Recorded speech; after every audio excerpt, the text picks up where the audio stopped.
আসসালামু আলাইকুম রাহমাতুল্লাহ।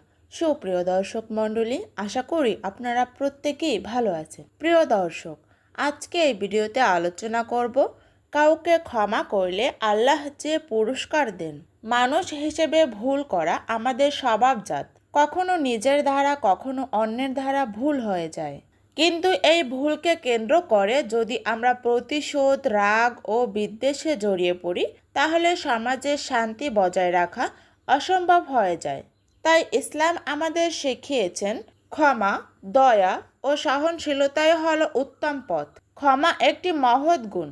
মহান আল্লাহ ক্ষমাশীল এবং তিনি ক্ষমাশীল বান্দাদের ভালোবাসেন। কোরআনে আল্লাহ তাআলা বলেন, ক্ষমা করো, সৎ কাজের নির্দেশ দাও এবং অজ্ঞদের এড়িয়ে চলো। সূরা আল আরাফ 199।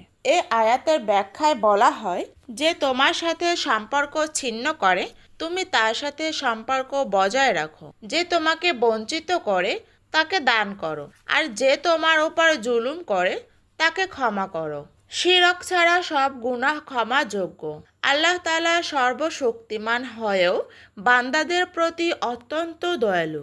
তিনি চাইলে সব গুনাহগারকে শাস্তি দিতে পারতেন, কিন্তু তিনি ক্ষমা করতে ভালোবাসেন। তবে একটি বিষয় স্পষ্ট, শিরক ছাড়া সব গুনাহ আল্লাহ ক্ষমা করতে পারেন যদি বান্দা তাওবা করে। নবীদের গুণ ছিল ক্ষমা। ক্ষমা করা শুধু একটি ভালো কাজ নয়, এটি নবীদের গুণ। মহান আল্লাহ বলেন, আপনি ধৈর্য ধারণ করুন, যেমন ধৈর্য ধারণ করেছিলেন ধীর প্রতিজ্ঞ রাসূলগণ।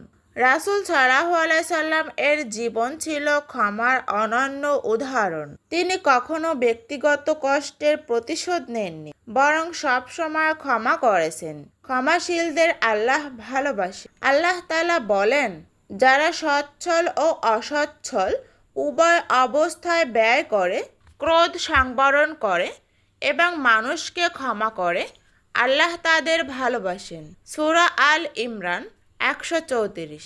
আরও বলেন, যে ধৈর্য ধারণ করে এবং ক্ষমা করে, এটি ধীর সংকল্পের কাজ।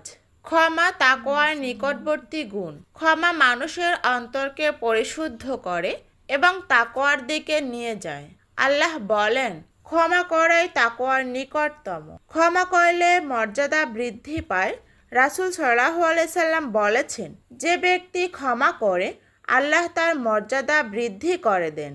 আরও বলেন, দান সদকা সম্পদ কমায় না, আর ক্ষমা মর্যাদা বাড়ায়। বাস্তব জীবনে ক্ষমার গুরুত্ব। মানুষ ভুল করবেই।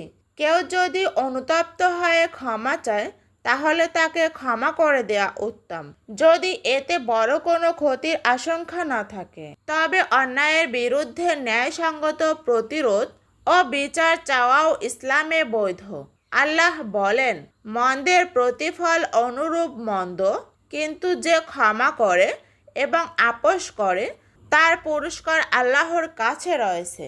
ক্ষমা শুধু একটি মানবিক গুণ নয়, এটি জান্নাত লাভের পথ। যদি আমরা আল্লাহর ক্ষমা পেতে চাই, তাহলে আমাদেরকেও মানুষের ভুল ক্ষমা করতে হবে। আল্লাহ তাআলা বলেন, তোমরা কি চাও না যে আল্লাহ তোমাদের ক্ষমা করে দেন?